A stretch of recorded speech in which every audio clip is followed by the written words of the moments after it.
ऐसे इस धराधाम को पवित्र करने के लिए हमारे ठाकुर जी की परम भक्ता भक्तिमती श्री मीराबाई का प्रादुर्भाव हुआ। माधवी गोपी,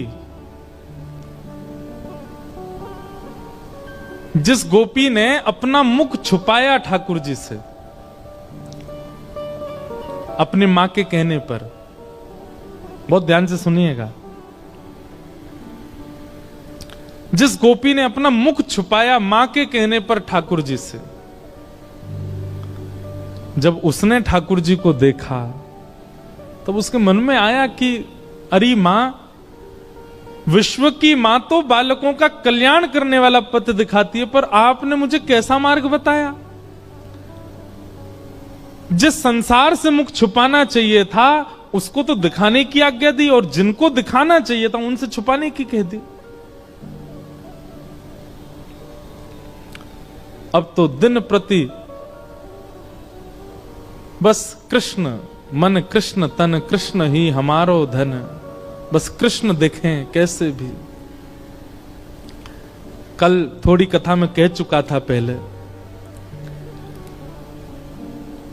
समय आया इंद्र पूजा बंद करके सब ब्रजवासी गोवर्धन पूजा करने के लिए गए, और 84 कोस के जितने ब्रजवासी हैं सब इकट्ठे भये। और वहीं इंद्र ने जब कोप करके वर्षा की, 7 बरस के ठाकुर जी ने 7 कोस लंबे चौड़े गिरिराज पर्वत को अपनी बाम हस्त की कन्नी उंगली पर धारण किया। और जैसे ही ठाकुर जी ने गिरिराज जी धारण किए, दूर दूर खड़े हुए लाखों ब्रजवासी सब गिरिराज जी के समीप आ गए, सब भीतर आके खड़े हो गए। सब में आपस में चर्चा चल रही। अब गिरिराज जी 7 कोस लंबे हैं और दूर दूर वाले ने तो ठाकुर जी दिखे ही नहीं रहे हैं। सब बस ये कह रहे हैं, नंद के लाला ने गिरिराज जी उठा लिए, नंद के लाला ने पर्वत उठा लियो, नंद के लाला ने पहाड़ उठा लियो। यही चर्चा जब माधवी के कान में पड़ी तब माधवी बोली, शायद अब तो सबके बीच में ठाकुर जी अब तो दिख ही जाएंगे, क्योंकि जब जब श्याम सुंदर को देखने माधवी जाती, नेत्रों में जल आ जाता, धुंधलापन आ जाता, ठाकुर जी दिखते नहीं, क्योंकि शाप दे दिया ठाकुर जी ने। और ये शाप नहीं है, ये शाप नहीं है, ये विरह है। बंधुओं, हम एक बात निवेदन करें, मीराबाई का चरित्र या तो हम स्पर्श करते नहीं हो, करवा रहे हो तो फिर एक अच्छे से ही सुनियो।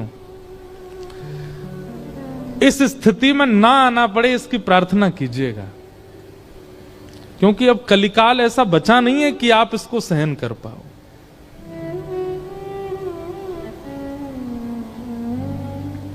ठाकुर जी दिखते नहीं है मीरा को, माधवी को,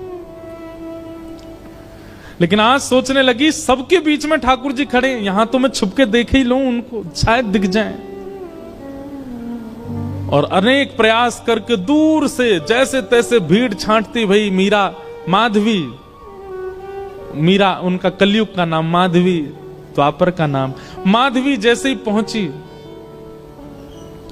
त्रिमंगलली श्याम सुंदर अपने बाम हस्त की कन्नी उंगली के नख पर गिरिराज जी धारण करके खड़े हैं, अपने दाहिने हस्त से मुरली अधर पर रख करके और कोमल उंगलियों से सुंदर बीच बीच में ध्वनि बजा रहे हैं। नंददास जी उसका वर्णन करते हैं, कान्हा कुंवर के कर पल्लव पर मानो गोवर्धन नृत्य करे, ज्यों ज्यों तान उठत मुरली में त्यों त्यों लालन अधर धरे। मेघ मृदंग मृदंग बजा, मेघ मृदंगी मृदंग बजा में, मेघा को जल यों जो झरे। ग्वाल ताल दैनी को गावे, गायन को जो सुर भरे। देत आशीष सकल ब्रज नारी, नंद दास के तिमिर हरे। कान्हा कुंवर के, ठाकुर जी पता कि महाराज जी, अगर ये नंददास जी को पद देखो, इस पद के अनुसार, बहुत ध्यान से सुनना, हमारे श्री गिरधर लाल जी ऐसे खड़े, ऐसे नहीं, ऐसे, उनके ये चारों भुजाएं ऊपर हैं।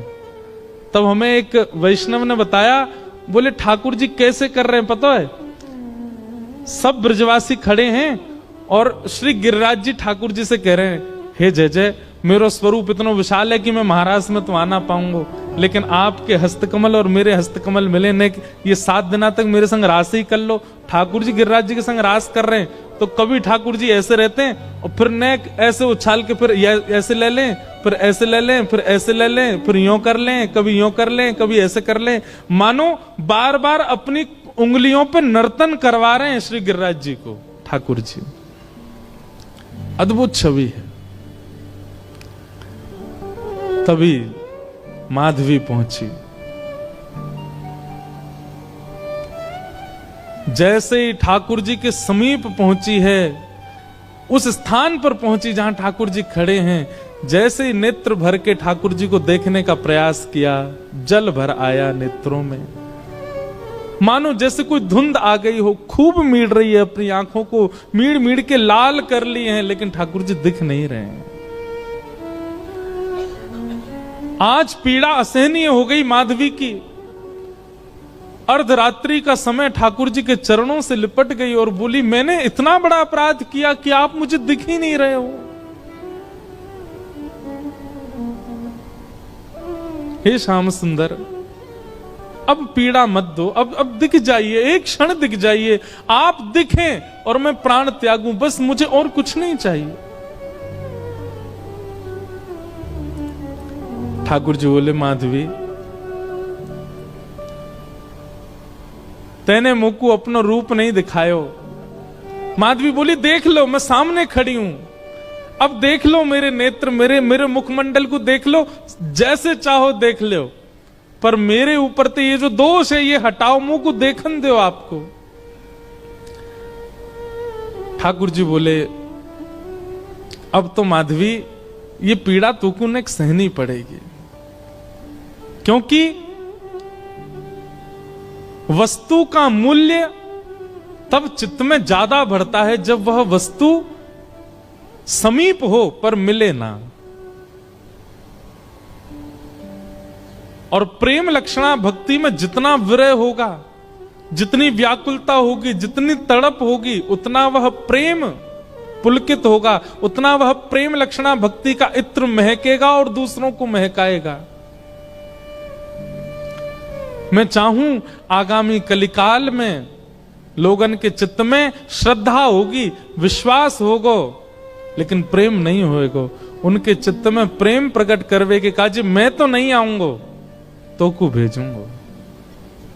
और वाक्य काजे तोए या जन्म में मेरे रूप के दर्शन को त्याग करना पड़ेगो, थोड़ो सहनो पड़ेगो। मीराबाई ने सहा है हमें और आपको प्रेम देने के लिए। मैं और आप आज जिस प्रेम के मार्ग पर चल रहे हैं, जिस प्रेम की एक बिंदु हमारे ऊपर गिरती है, वह बिंदु के अधिकारी हम मीराबाई की वजह से बने हैं, क्योंकि उन्होंने द्वापर में दर्शन का त्याग किया है। त्याग नहीं, विरह सहा है, वो तड़पी हैं ताकि हमें प्रेम दे सके। माधवी बोली, मुझे बस अवधि बता दीजिए, कम से कम एक अवधि पता होगी तो मैं उस अवधि के सहारे रह लूंगी कि इतना समय लगेगा आपके दर्शन में। एक अवधि बता दो, 10 वर्ष, 50 वर्ष, कितने वर्ष लगेंगे। अवधि सुनकर के तो माधवी गिर पड़ी, रोने लगी। ठाकुर जी बोले, एक युग।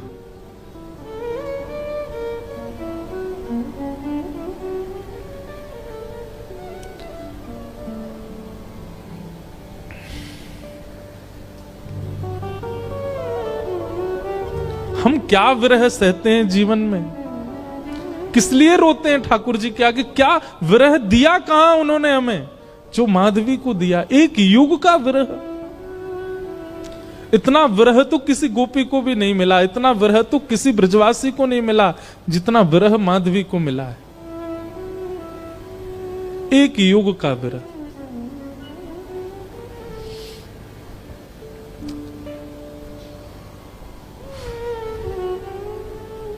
लेकिन क्या करे, प्रतीक्षा के अलावा और कुछ नहीं है जीवन में। चरणों में रोती हुई माधवी जाने लगी। और एक वैष्णव का स्वरूप नहीं है आत्म दाह करना, चाहे तो त्याग दे शरीर, लेकिन नहीं। अब कृष्ण ने कहा है कि प्रतीक्षा करो तो करनी है। वो प्रतीक्षा के ही शब्द हैं जो मीराबाई लिखती हैं, जो शब्द हमारे हृदय को विदीर्ण करके भीतर प्रवेश कर जाते हैं। वो शब्द किसी 2, 4, 10 वर्ष की प्रेमिका के नहीं है, एक युग की प्रतीक्षा करने वाली प्रेमिका के शब्द हैं।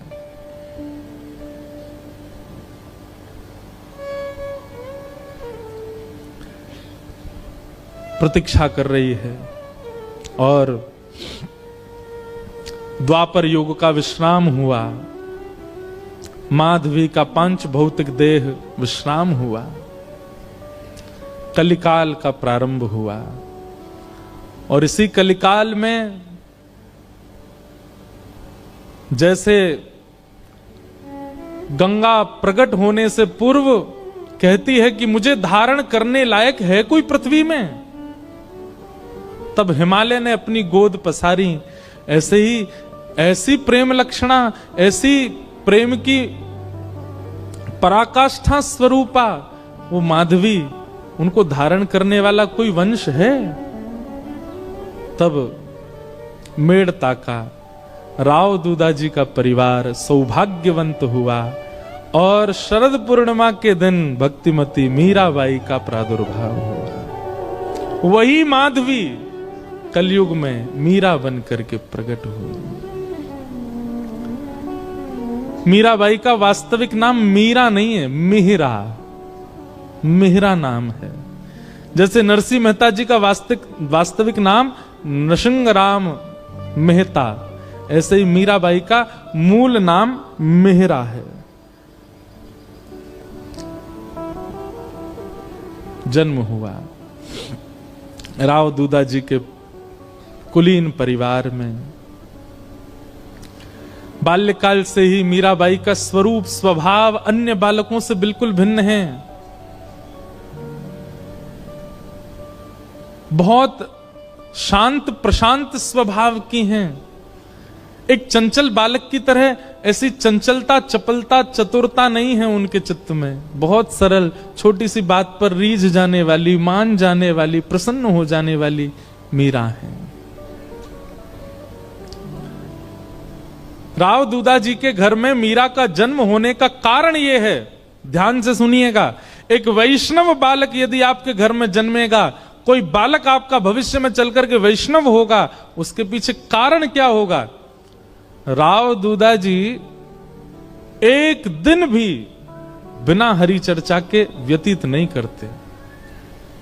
मेड़ता में एक बार को कोई राजा आ जाए, उसके स्वागत सम्मान में कोई कमी हो सकती है, लेकिन मेड़ता में कोई महापुरुष संत आ जाएं, उनके स्वागत के लिए स्वयं राव दूदाजी जाते हैं।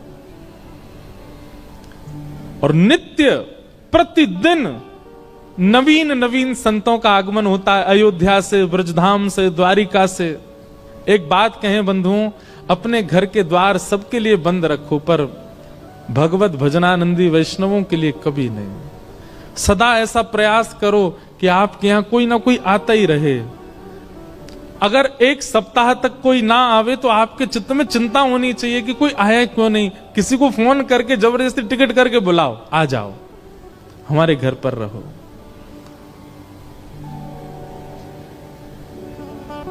उनके भजन के जीवाणु घर में होते हैं, उसी से ही बालकों में भक्ति भाव प्रकट होता है। मीरा को ऐसे ही नहीं भेज दिया है राव दूदाजी के यहां, क्योंकि उनके यहां नित्य सत्संग होता है। वर्षों से, मीरा के जन्म से पहले से ही नियम है सत्संग का। धीरे धीरे मीराबाई बड़ी होने लगी, कथाएं सुनती हैं। जोशी जी कथा सुनाने के लिए आते हैं, मीराबाई सुनकर के प्रसन्न हो जाती हैं। प्रश्न पूछती हैं, ऐसे ऐसे प्रश्न पूछती हैं कि जोशी जी ही स्तब्ध हो जाते हैं। मीराबाई का स्वभाव ऐसा बताया गया कि कोई पूछता कि आप कौन हो, तो मीराबाई अपना परिचय ऐसा नहीं देती कि मेड़ता नरेश महाराज राव दूदाजी की मैं पौत्री हूं, बल्कि अपना परिचय ऐसे देती हैं, परम गौभक्त संत सेवी परम सत्संगी श्री ठाकुर जी राधा माधव की नित्य लीला नित्य सेवा में प्रवीण श्री राव दूधा जी की मैं पौत्री हूं। वो कभी ऐसा परिचय नहीं देती हैं कि इतने बड़े राजा घराने की मैं पुत्री। ये गुण भागवत में लिखा है कि परम भागवत कभी भी अपने उच्च कुल, अपनी जात, अपनी आदि आदि के प्रभाव में नहीं रहता। मीराबाई ऐसी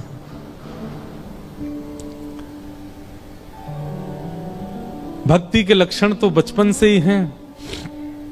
बस कोई बीज में जल देने वाला मिल जाए जिससे उसको राह मिले वृक्ष बनने की।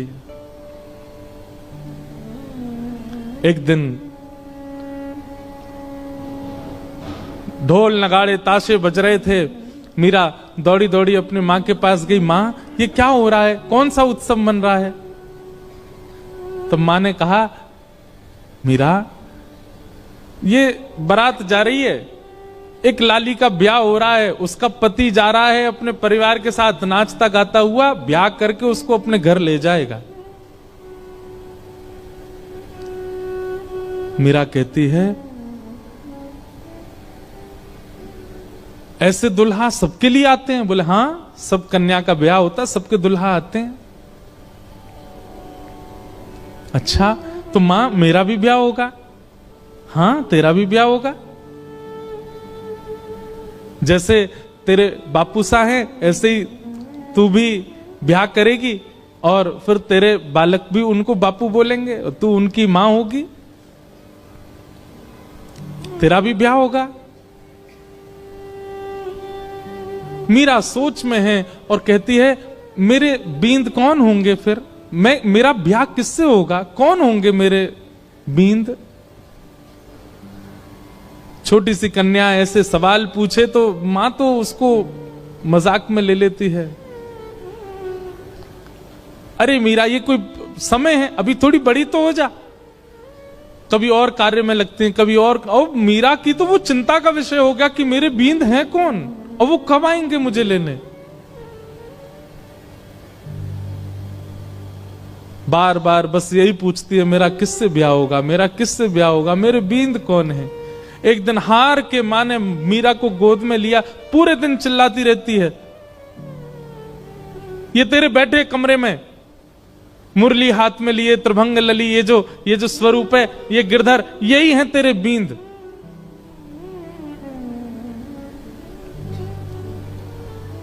स्वरूप देखा ठाकुर जी का और मां ने कह दिया यही है तेरे बींद। तो मीरा के चित्त में ऐसा विश्वास प्रगाढ़ हो गया कि यही है मेरे बींद और कोई नहीं। अब तो मीरा की स्थिति ऐसी हो गई, वो कक्ष में जब जाती है तो ठाकुर जी की ओर भी बहुत झुकी हुई नजरों से देखती है। ज्यादा मतलब व्यवहार ऐसा करने लगी कि मानो सच में ही ये उसके बींद हैं।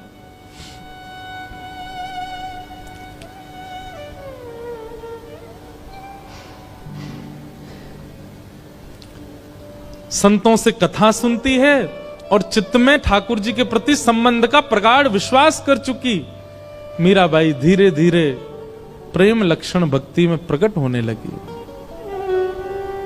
एक दिन एक संत का आगमन हुआ और वे अपने प्रवचन के समय अपने बगल में ही अपने गिरधर गोपाल को विराजमान करके प्रवचन कर रहे थे।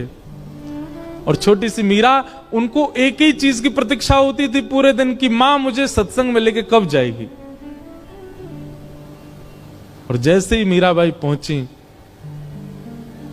छोटी सी मीरा कथा सुनते सुनते दृष्टि पड़ी बगल में बैठे हुए गिरधर स्वरूप पर, वो गिरधर गोपाल पर।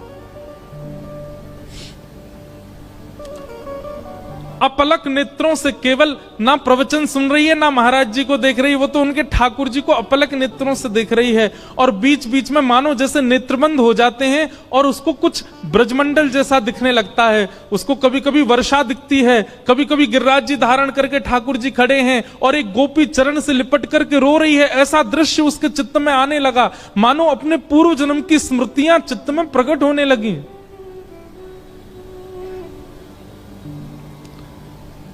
ठाकुर जी ने माधवी से कहा था, एक संत के माध्यम से मैं तेरे पास आऊंगा। और मेरी खूब सेवा करना। माधवी को थोड़ी थोड़ी स्मृति आ गई, मीरा को, और जैसी स्मृति पूर्ण हुई, कथा विश्राम हुई, नेत्र लाल हैं, अश्रु गिर रहे हैं नेत्रों से, और अपनी मां को पकड़ के कहती है, मां ये कौन है? मां कहती है, ये महात्मा है, कथा सुना रहे हैं, साधु जी हैं। नहीं, ये नहीं, इनके बगल में जो बैठे हैं वो कौन है?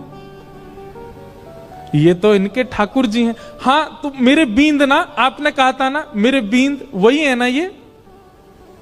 हंस गई मां, अरे मीरा, हाँ वही हैं। तो मेरे बींद आ तो गए मां, अब मेरा ब्याह करा दो। अरे अभी तेरी उम्र नहीं है मीरा, तो मैं बड़ी हो जाऊं तब करा देना, पर तब तक मेरे बींद को घर में ही रख लो, मैं इनको पास में रख लूं अपने। बालपन की वो बातें सबको नहीं भाती हैं। प्रणाम करने के लिए मंच पर जब गई, मीरा के नेत्र सजल। महाराज जी ने पूछ लिया, अरे बिटिया क्यों रोती है? मीरा कहती है, ये मेरे हैं, ये आपके साथ आए हैं, इन्होंने मुझे वचन दिया था ये एक साधु के साथ आएंगे, ये मेरे हैं, आप इनको मुझे दे दीजिए।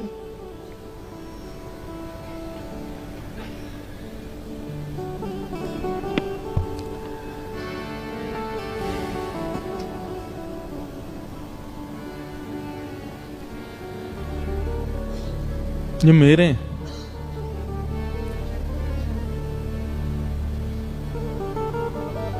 कोई अपने ठाकुर कैसे दे सकता है किसी को?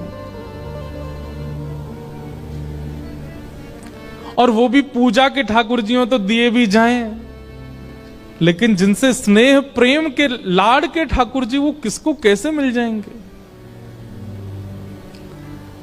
पहले तो छोटी बालिका समझ करके महात्मा हंस गए, लेकिन जब कहने लगी ये तो मेरे हैं जिद करने लगी, तो महात्मा भी प्रेमी थे, व्याकुल हो गए, अपने ठाकुर जी को हृदय से लगा के तुरंत चले गए वहां से।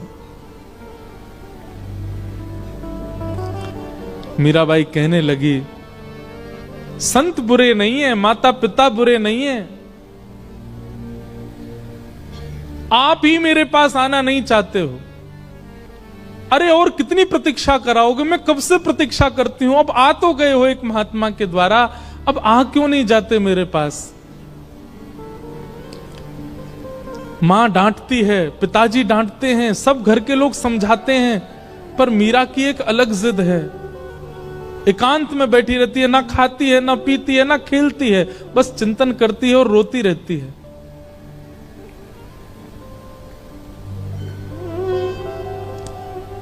प्रतिज्ञा ले ली, मैं अन्न नहीं खाऊंगी, अब मैं प्रयास नहीं करूंगी कि आप आओ मेरे पास, मैं प्रयास नहीं करूंगी कि मैं आपको लाऊं, आपको खुद आना पड़ेगा, मेरी प्रतीक्षा बहुत हो चुकी है।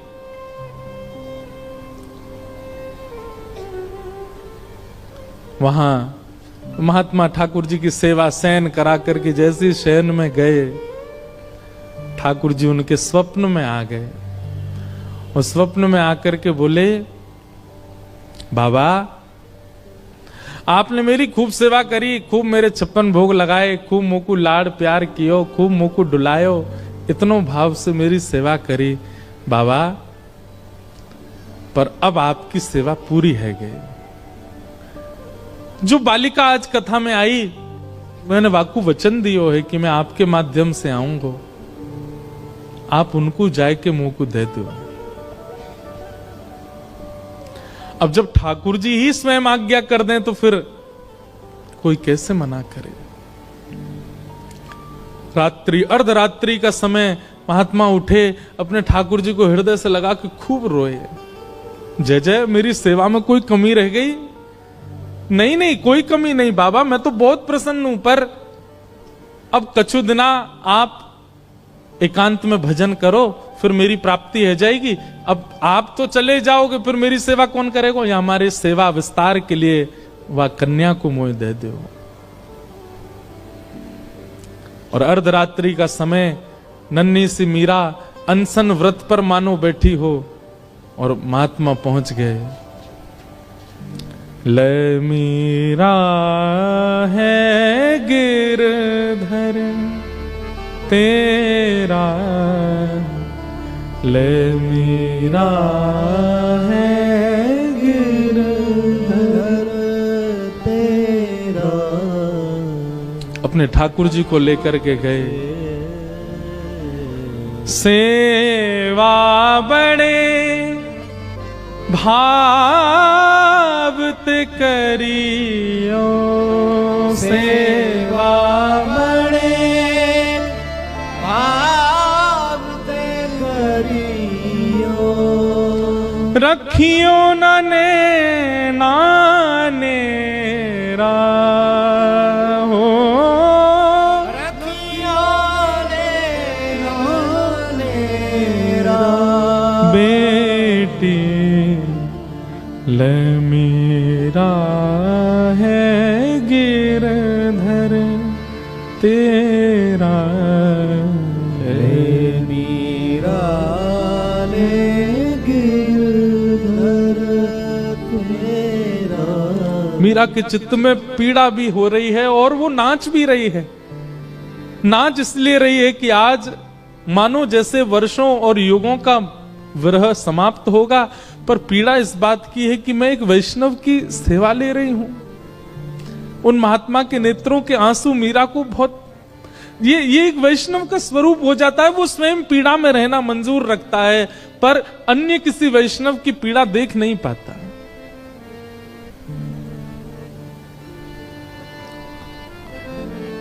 सो ही सुहागन प्रिय जाहिरी जै, सोई सुहागन प्रिय जाहिरी जै। तू सुहागन है बेटी, ये पहले मुझसे रीझे थे, मेरे पास आए, लेकिन अब ये तो से रीझ गए हैं। मैं अपनी तरफ से नहीं दे रहा हूं, ठाकुर जी ने आके मुझे आज्ञा दी है कि वो तोते सेवा कराना चाहें। सो ही सुहागन। बंधुओं, इस पंक्ति को नित्य गाया कीजिए। अपने ठाकुर जी को देखते हैं जब मंदिर में विराजमान, आप कितने सौभाग्यशाली हो, ठाकुर जी आपसे सेवा करा रहे हैं। उनके प्रति पाषाण बुद्धि मत रखा कीजिए। आपका कोई तो ऐसा गुण है जिसके कारण ठाकुर जी आप चले जाते हैं बाहर, आप आ जाते हैं कथा, मैं आ जाता हूं कथा करने। हमारे ठाकुर जी कक्ष में बैठे रहेंगे, खड़े रहेंगे, जैसे सुलाओगे सो जाएंगे, जहां बैठाओगे बैठ जाएंगे, जो खिलाओगे पालेंगे। अपनी कोई इच्छा इतनी, अपने जिनको हम अपना कहते हैं पत्नी बच्चे, वे भी लड़ लेते हैं कि हमें ये चाहिए, पर हमारे ठाकुर जी को भी नहीं लड़ते। आप पीली पोशाक पहना दो राजी, आप लाल पोशाक पहना दो राजी, आप दाल चावल खिला दो राजी, आप कड़ी चावल पवा दो राजी, कुछ नहीं दूध का भोग लगा दो राजी। इसी को तो प्रेम कहते हैं, जो आपके द्वारा प्रस्तुत की गई हर वस्तु को सिर से लगा के स्वीकार करे। यही तो प्रेमी का लक्षण है। विश्व में असली प्रेमी यदि कोई है तो वो श्याम सुंदर है। आपकी हर वस्तु को सहर्ष स्वीकार करते हैं, किसी में नोक झोंक नहीं कभी भी। सो ही सुहागन प्रिय जाहिरी जै, सोई सुहागन प्रिय जाहिरी जै। कैसा तेरा मेरा हो, कैसा तेरा मेरा बेटी ले मीरा है गिरधर तेरा, ले मीरा ले गिरधर तेरा। मीराबाई को ठाकुर जी दे दिए हैं।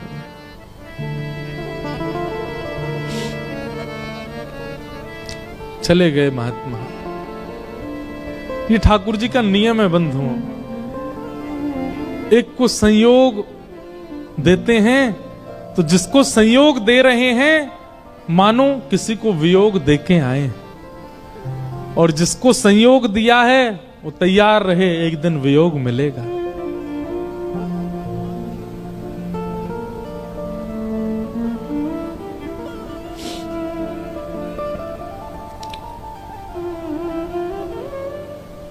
इसीलिए हमारे अष्ट सखा कहते हैं,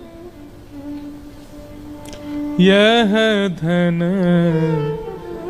धर्म ही ते पायो, यह धन धर्म ही ते पायो, नी के राख यशोदा मैया, नी के राख हम सब यशोदा हैं, यशोदा मैया, नारायण घर आयो, नारायण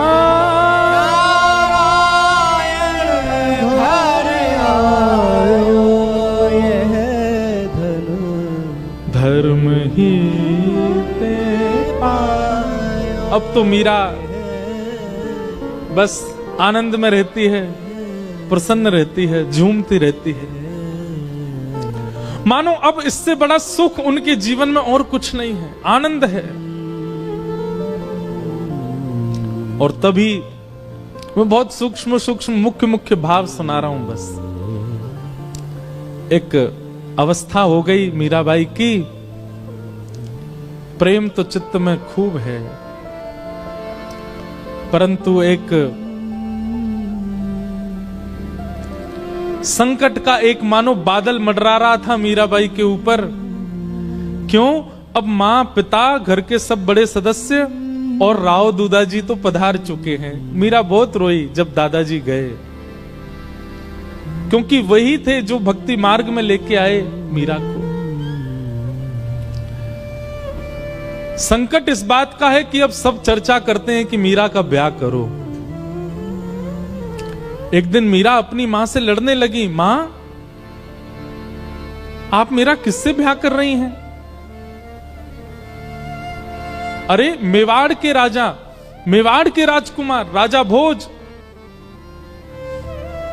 तुम जानती हो उनका पराक्रम, तुम जानती हो उनका बल, तुम जानती हो उनका ऐश्वर्य।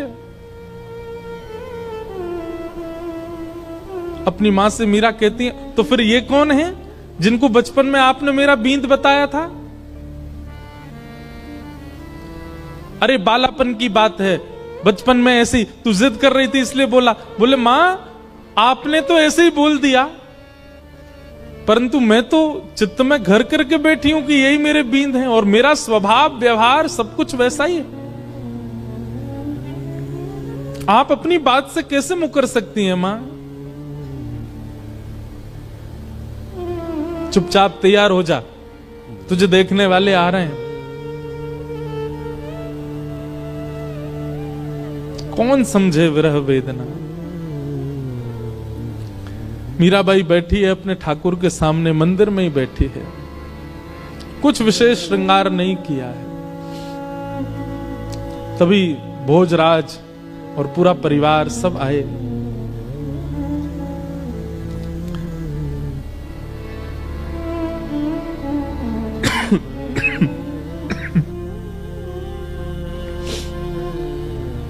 इच्छा प्रकट की कि एकांत में मीरा से बात करना चाहते हैं। मीराबाई बोली, मेरे लिए तो एकांत मेरे ठाकुर जी का स्थान है, जो बात करनी यहीं बैठ के कर लो। सब चर्चा हुई, मीराबाई ने स्पष्ट कर दिया, एक पत्नी जो धर्म का निर्वहन करती है, अगर वो अपेक्षा आप मुझसे रखते हैं और मुझसे ब्याह करना चाहते हैं, तो मैं पहले ही आपको स्पष्ट कर दूं कि मैं उन सब धर्म के निर्वहन में बिल्कुल अपूर्ण हूं, मैं नहीं कर पाऊंगी। आप अपने परिवार में सबसे कह दीजिए मैं उस योग्य हूं नहीं, वो तो मेरे परिवार वाले चाहते हैं, इसलिए मैं आपसे चर्चा कर रही हूं। नहीं तो एक स्त्री का जो धर्म होता है पति के प्रति, ससुराल के प्रति, उन सबको, मैं तो अपने घर के प्रति कोई धर्म नहीं निभा पाती एक पुत्री का। इसलिए मैं आपसे पहले ही स्पष्ट कर देती हूं कि एक पत्नी का धर्म मैं नहीं निभा पाऊंगी। भोजराज का उत्तर सुनने लायक है। बंधुओं, मीराबाई का जिनसे ब्याह हुआ वो अत्यंत कुलीन भाव के हैं। उन्होंने कहा मुझे मंजूर है, मैं भी नहीं आपसे अपेक्षा रखता हूं कि आप पत्नी धर्म का निर्वहन मुझसे करें। आपकी सुबह से अभी तक की गतिविधियां देख करके, आपके विचार भाव और आपके हृदय की स्थिति देख करके मैं जान चुका हूं कि आप सामान्य धर्म में नहीं हैं। परंतु अब मेरी इच्छा और ज्यादा आपसे विवाह करने की इसलिए है कि मैं आपसे पत्नी धर्म का निर्वहन नहीं करवाना चाहता। मैं चाहता हूं हमारी मेवाड़ की भूमि में राजा तो बहुत आते हैं, मेवाड़ की भूमि में बड़े बड़े महापुरुष आते हैं, बड़े बड़े योद्धा आते हैं, पर मेवाड़ की भूमि पर अभी तक किसी भक्त के चरण नहीं पड़े। यदि आप मुझसे विवाह करें और हमारी मेवाड़ की भूमि को अपने चरणों से और श्री गिरधर लाल जी के स्थापन से पवित्र कर दें तो ये हमारे लिए बड़े सौभाग्य की बात होगी। मैं इस चर्चा को गुप्त रखूंगा, किसी के सन्मुख नहीं कहूंगा। ये मेरी और आपकी चर्चा है, सबको बताने के लिए विवाह का एक अभिनय होगा, परंतु मैं चाहता हूं कि आपके चरण हमारी मेवाड़ को पवित्र करें। बाकी जैसी आपकी इच्छा होगी, मेरी उसमें कोई अतिशयोक्ति नहीं होगी। और ऐसा कहकर के भोजराज चले गए। मीराबाई ने कोई उत्तर नहीं दिया। लेकिन प्राचीन भारत में कहां पूछा जाता है, सबने पक्का कर दिया ब्याह।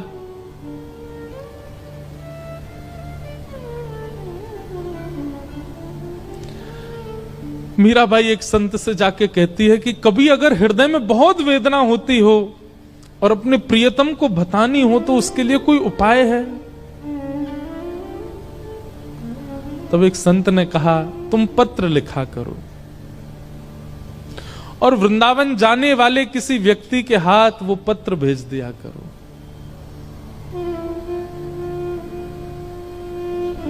बहुत प्यारा पद है मीराबाई का। मीराबाई आज पत्र लिखने के लिए बैठी है और पूरे कक्ष में केवल खाली पत्र पड़े हैं, लिख नहीं पा रही है। बार बार एक एक पन्ना फाड़ती है, फिर कुछ लिखती है और लिख करके फिर उसको फेंक देती, फिर दोबारा लिखती है, फिर फेंक देती, फिर लिखती है। किसी ने आकर के कहा मीरा ये क्या करती है तू, इतने पत्र पड़े, ये सब क्या है?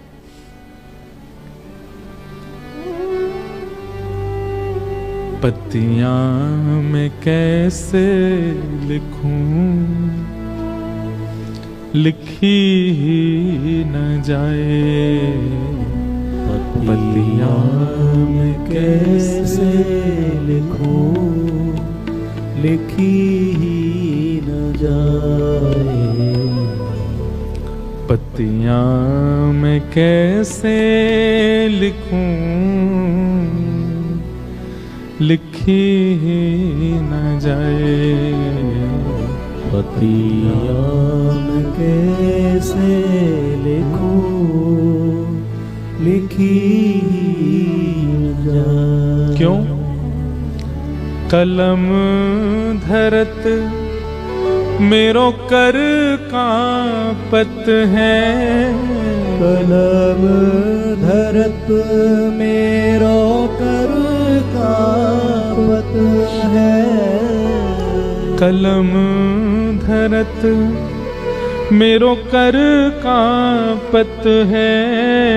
कलम धरत मेरो कर कांपत है। मीराबाई कहती है मैं लिखने के लिए बैठती हूं, पहले तो शब्द याद नहीं आते और जैसे तैसे अपनी स्थिति। बंधुओं, एक बात याद रखिएगा, विरह की स्थिति शब्द बयां नहीं कर सकते। वो शब्द नहीं बता सकते कि आपकी स्थिति कैसी है। आप कितना भी प्रयास कीजिए बोलने का, बताने का, नहीं बता पाओगे, क्योंकि विरह प्रेम शब्द की इतनी क्षमता नहीं कि वो आपका विरह प्रेम प्रकट कर सके। लेकिन मीराबाई कहती है जैसे तैसे मैं लिखने का प्रयास भी करती हूं। कलम धरत मेरो कर कांपत है, कलम धरत मेरो कर कांपत है। नैन रहे हैं झराए हो, नैन रहे झराए। और जैसे तैसे लिख भी देती हूं तो इतने नेत्रों से अश्रु गिरते हैं कि जो लिखा सब बह जाता है। पतियां मैं कैसे लिखूं, लिखी ही न जाए। पतियां मैं कैसे लिखूं, लिखी न जाए। पतियां मैं कैसे लिखूं, लिखी ही न जाए। पतियां मैं कैसे लिखूं, लिखी न जाए।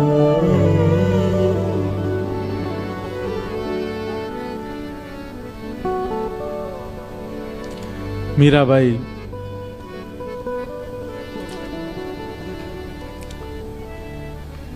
बस स्मरण करती हैं, वृंदावन की दिशा की ओर देखती रहती हैं। अभी भी विरह समाप्त नहीं हुआ है। घड़ी आई विवाह की, पूरा मेड़ता सजा है, परंतु होने वाली दुल्हन, उसके मुख पर बिल्कुल प्रसन्नता नहीं है। मीराबाई ठाकुर जी के सामने बैठकर के केवल इतनी प्रार्थना करती है, मैं देह और आत्मा को अलग मानती हूं। मैं जानती हूं देह की क्रिया आप स्वीकार नहीं करते। देह भले ही कोई और वर्ण करके ले जाए, कम से कम आत्मा आपकी है, ये स्वीकार करके मुझे कैसे भी बता दीजिए कि आपने मुझे स्वीकार कर लिया। मुझे और कुछ नहीं चाहिए। अन्य से देह का विवाह हो, उससे पहले पहले आत्मा का आपसे विवाह हो जाए। हे ठाकुर जी, मैं और कुछ नहीं मांगती आपसे।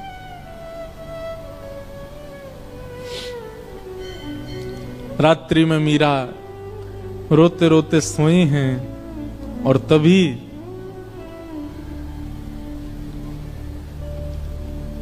स्वप्न में श्री ठाकुर जी पधारे और मीराबाई के साथ स्वप्न में ही विवाह संपन्न हो गया।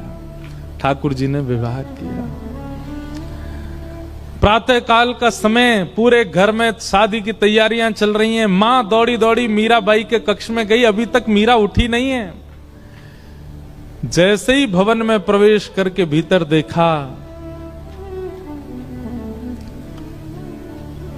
एक नवीन शादी का जोड़ा पहने हैं, हाथों में मेहंदी रची हुई है, मांग में सिंदूर भरा है, गले में सुंदर ऐसा अद्भुत मंगलसूत्र पहन रखा है, यहां तक केवल चूड़ियों से अलंकृत हाथ हैं।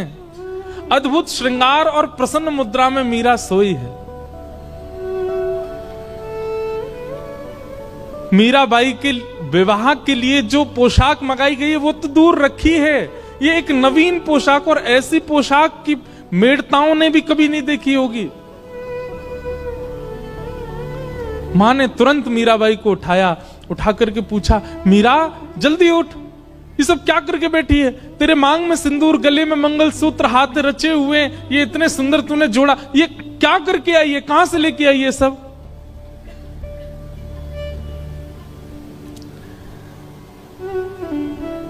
मीराबाई जोर से हंसी, अपना माँ का हाथ पकड़ के कहती है, माँ माई सपनानु वरना दीनानाथ दीनानाथ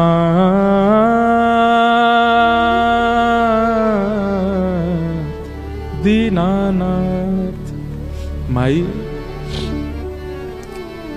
कल मेरा ब्याह हो गया। किससे ब्याह हुआ? बोले मेरे गिरधर लाल। मां मैं आपको कैसे वर्णन करूं? आप जो व्यवस्थाएं कर रहे हैं ना, ये सब फीकी हैं उस व्यवस्था के आगे।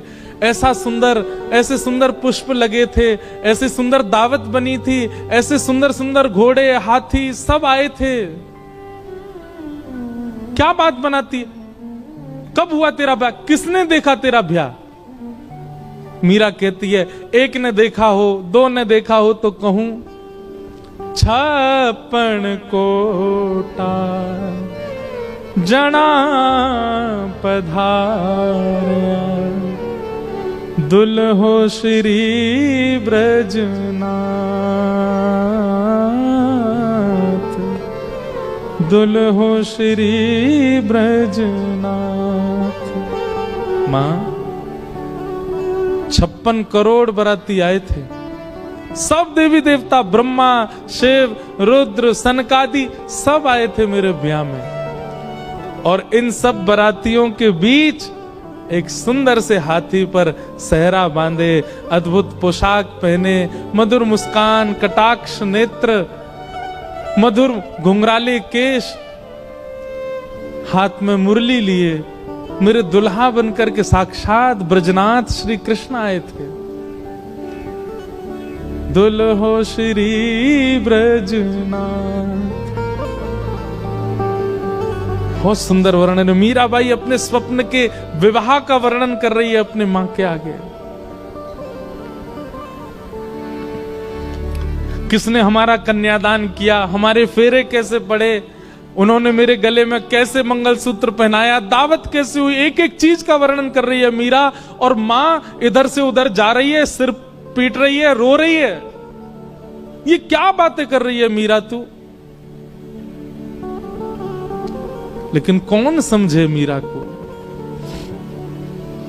मीराबाई हंसने लगी और कहने लगी, मां मेरा ब्याह हो गया। मां तुरंत भीतर गई, घड़े में जल भर के लाई और ला करके मीरा के मांग का सिंदूर पोंछने लगी।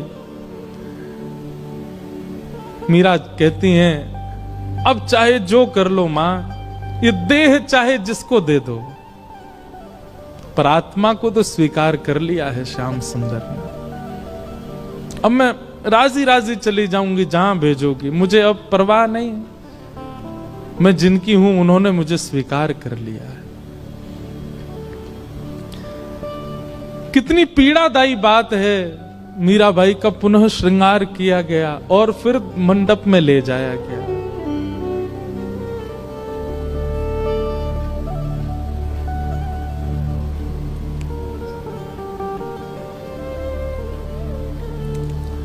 रो तो रही हैं, लेकिन किसको समझाएं, कोई समझ नहीं रहा है।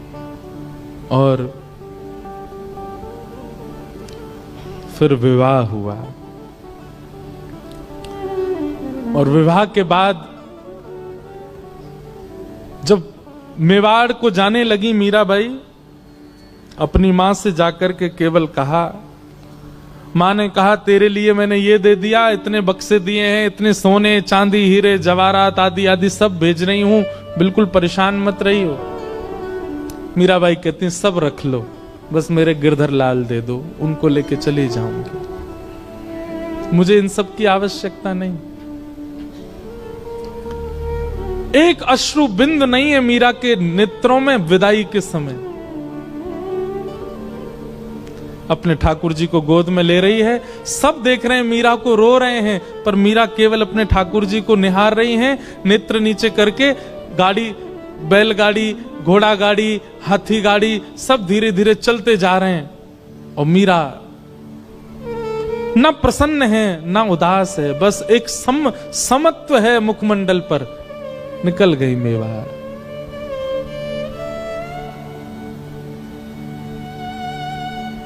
मीरा का प्रेम कौन कह सकता है?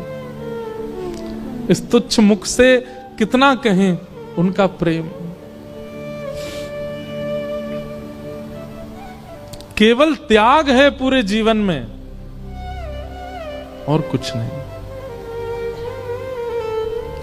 आ गई, विवाह हो गया।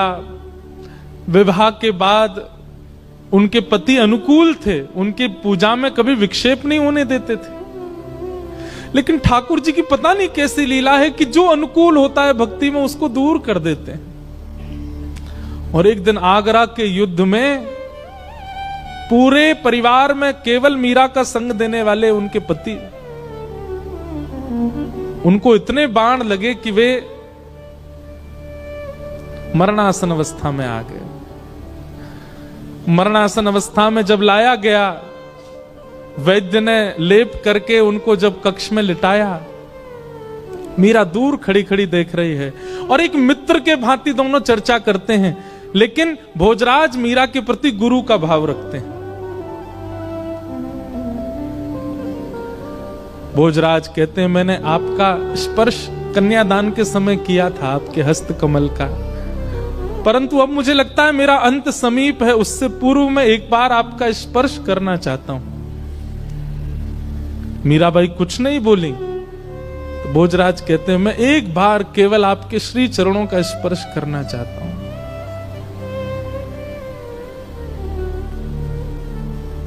ठाकुर जी के पास गई, अपने गिरधर गोपाल की प्रसादी माला लेकर के आई और भोजराज के गले में पहनाई और अपना हस्त कमल उनके शीश पर फेरती हैं मीरा। ऐसा कहते हैं, मैंने पढ़ा है कि वैसे तो मीरा श्रृंगार करती नहीं थी, पर जिस दिन भोजराज जी की ये स्थिति थी, उस दिन कोई उत्सव मीराबाई ने किया था और उस दिन 16 श्रृंगार किए थे मीराबाई ने। और उस श्रृंगार के रूप में मीराबाई को देखते देखते देखते मानो जैसे उनके पति को साक्षात युगल ही एक रूप में हो, ऐसा दिखने लगा। और उनके पति अपने प्राण त्याग देते हैं।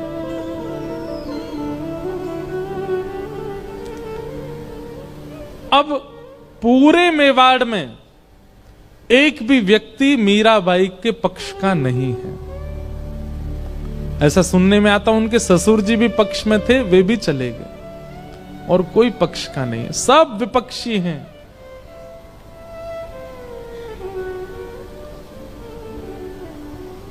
खूब यातनाएं देते हैं, प्रताड़ना करते हैं, उपहास करते हैं, पर मीराबाई को इससे कोई फर्क नहीं पड़ता।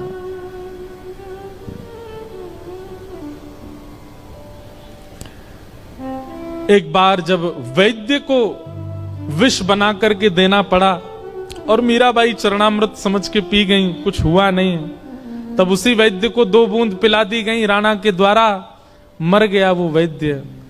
तब मीराबाई के चित्त को क्षोभ हुआ कि मुझ तक पीड़ा रहे मैं सह लूं, पर मेरे अलावा किसी और को मिले ये मैं सहन नहीं कर सकती। गोस्वामी तुलसीदास जी को पत्र लिख करके मीराबाई ने अब पूछा क्या करूं। तब गोस्वामी जी ने आज्ञा की कि अब ऐसों का त्याग करो जो हरि विमुख है। और मीराबाई मेवाड़ से अभी वृंदावन नहीं गई, मेड़ता गई और फिर मेड़ता से वृंदावन मीराबाई बहुत विलंब से गई, क्योंकि वृंदावन उनके रोम रोम में बसता है, वृंदावन उनके हृदय में बसता है, वृंदावन उनके चित्त में बसता है। आगे लीला में मीराबाई वृंदावन गई और फिर वृंदावन में कैसे उनको निकुंज का, रास का दर्शन हुआ, वो सब लीला हम सुनेंगे। आइए मीराबाई के इस सुंदर भाव को यहीं विश्राम देते हैं और फिर आगे का प्रसंग हम सुनेंगे। गिरधर जन्म मरण रासाते, गिरधर जन्म मरण रासाते, गिरधर जन्म मरण रासाते। मीराबाई जन्म मरण रासाते, हो आए नाय बिस्तरू में दिन राती, होया है नाय बिस्तरू में दिन राती, हो आए नाय बिस्तरू में दिन राती, होया है नाय बिस्तरू में दिन राती, गिरधर जन्म मरण रासाते, गिरधर जन्म मरण रासाते, गिरधर जन्म मरण रासाते, गिरधर जन्म मरण रासाते, ओ पल पल पिय को रूप निहारूं, निरख निरख सुख पाती, पल पल पिए को रूप निहारो, निरख निरख सुख पाती, पल पल पिय को रूप निहारूं, निरख निरख सुख पाती, पल पल पिए को रूप निहारो, निरख निरख सुख पाती, ऊंचे चढ़ चढ़ पंथ निहारूं, ऊंचे चढ़ चढ़ पंथ निहारो, ऊंचे चढ़ चढ़ पंथ निहारूं, ऊंचे चढ़ चढ़ पंथ निहारो, रोए रोए अखियां प्यासी, गिरधर जन्म मरण रासाते, गिरधर जन्म मरण रासाते, गिरधर जन्म मरण रासाते, गिरधर जन्म मरण रासाते। मीराबाई कहते हैं, ओ इनके बिन मोहे सलना परत है, जानत मेरी छाती, इनके बिन मोहे सलना परत है, जानत मेरी छाती, इनके बिन मोहे सलना परत है, जानत मेरी छाती, इनके बिन मोहे सलना परत है, जानत मेरी छाती, दोए कर जोड़ा रज करूं छूं, दोए कर जोड़ा रज करूं छूं, दोए कर जोड़ा रज करूं छूं, दोए कर जोड़ा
संसार सकल जग झूठा, झूठा कुल रानाता।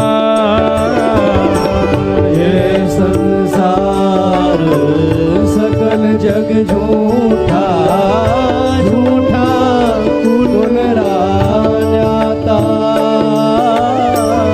यह संसार सकल जग झूठा, झूठा कुल रानाता। ये संसार सकल जग झूठा, झूठा कुल रानाता। मीरा के प्रभु गिरधर नागर, मीरा के प्रभु गिरधर नागर। मीरा के प्रभु नटवर नागर। मीरा के प्रभु नटवर नागर। हरिचरणा चितराची गिरधर जन्म मरण रासा। गिरधर जन्म मरण रासा थी। ओ मीरा के प्रभु गिरधर नागर। मीरा के प्रभु गिरधर नागर। मीरा के प्रभु नटवर नागर। मीरा के प्रभु नटवर नागर। हरिचरणा चितराची गिरधर जन्म मरण रासा। गिरधर जन्म मरण रासा थी। गिरधर जन्म मरण रासा। गिरधर जन्म मरण रासा थी। गिरधर जन्म मरण रासा। गिरधर जन्म मरण रासा थी।